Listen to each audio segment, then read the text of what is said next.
అనగనగా ఒక పెద్ద అడవి. ఆ అడవిలో సింహం, ఏనుగు, కుందేలు, లేడి, కోతి ఇంకెన్నో జంతువులు స్నేహంగా జీవిస్తున్నాయి.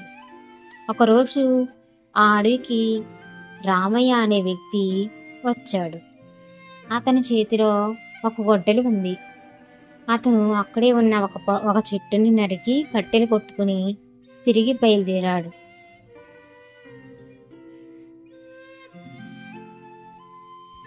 అలా ఒకరోజు కాదు, ప్రతిరోజు వచ్చి చెట్టును కొట్టి కట్టెలు పట్టుకుని పట్నంలో అమ్మేవాడు. రామయ్యకి కట్టెలు అమ్మే డబ్బు ఎక్కువ అవడంతో చాలా చెట్లను నరికాడు. అడవిలో జంతువులకి నివాసం లేక మాయమవుతూ ఉన్నాయి.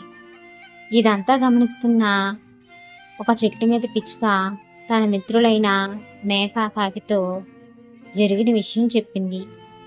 ఇలాగే కొనసాగితే అడవిలో ఏ జంతువు ఉండదు, ఏ జీవి మిగలదు అని ఆందోళన చెందాయి. రామయ్య చేతిలో గొడ్డలి వల్లే ఈ సమస్య వచ్చిందని, దానిని ఎలాగైనా దొంగిలించి మాయం చేయాలని అనుకున్నాయి. దానికోసం గొడ్డలి కోసం వెతకడానికి బయలుదేరాయి. అప్పుడే కాకి గడ్డి మేస్తున్న ఆవును చూసి, ఆవు మిత్రమా, నీకు చేతిలో గొడ్డలి పట్టుకున్న మనిషి ఎవరైనా కనిపించాడా అని అడిగింది. లేదు కాకి మిత్రమా, నేను చూడలేదు అంది. అప్పుడే పిచ్చుక అడవి అంతా తిరుగుతూ గమనించింది. అడవిలో చాలా వరకు చెట్లు లేవు. ఒక పక్క అయితే మొత్తం ఖాళీగా ఉంది.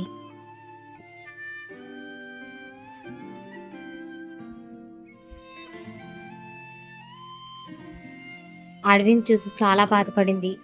అడవి తల్లి తనకి ఎన్నో జంతువులకి నివాసం. అలాంటి అడవిని పొట్టన పెట్టుకుంటున్న రామయ్య మీద కోపం పెరిగింది. ఎలాగైనా సరే గొడ్డల్ని కనుక్కోవాలనుకుంది. అప్పుడే ఒక తల్లి పిల్లల్ని చూసింది. అవి ఎంతో సంతోషంగా ఉన్నాయి వాటి గూట్లో.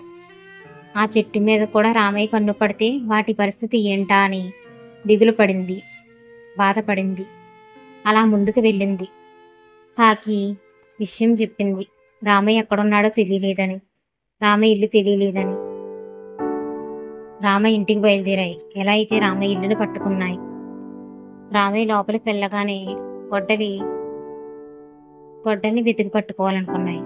అప్పుడే కాకి పిచ్చుక మాట్లాడుకుంటున్న మాటల్ని విని బాధపడింది గొడ్డలి.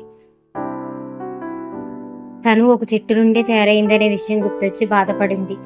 తన వల్ల ఏ చెట్టుకి అన్యాయం జరగకూడదని ఏం చేయాలని తల కొట్టుకుంటూ ఉంది. అప్పుడే రామయ్య కొడుకు రాము వచ్చి, నానా, నువ్వు చెట్టును కొట్టడం చాలా తప్పు. దీనివల్ల అడవిలో జంతువులకి చాలా నష్టం జరుగుతుంది. అడవులు మనకి చాలా మేలు చేస్తాయి నాన్న. అడవులు లేకపోతే మనం లేము, వర్షాలు కురవు, అది గుర్తుపెట్టుకో. గొడ్డలి లేకుండా తండ్రికి కనబడకుండా మాయం చేశాడు రాము. కొడుకు చెప్పిన మాట విని డబ్బుల కోసం ఏం పని చేయాలని ఆలోచనలో పడ్డాడు.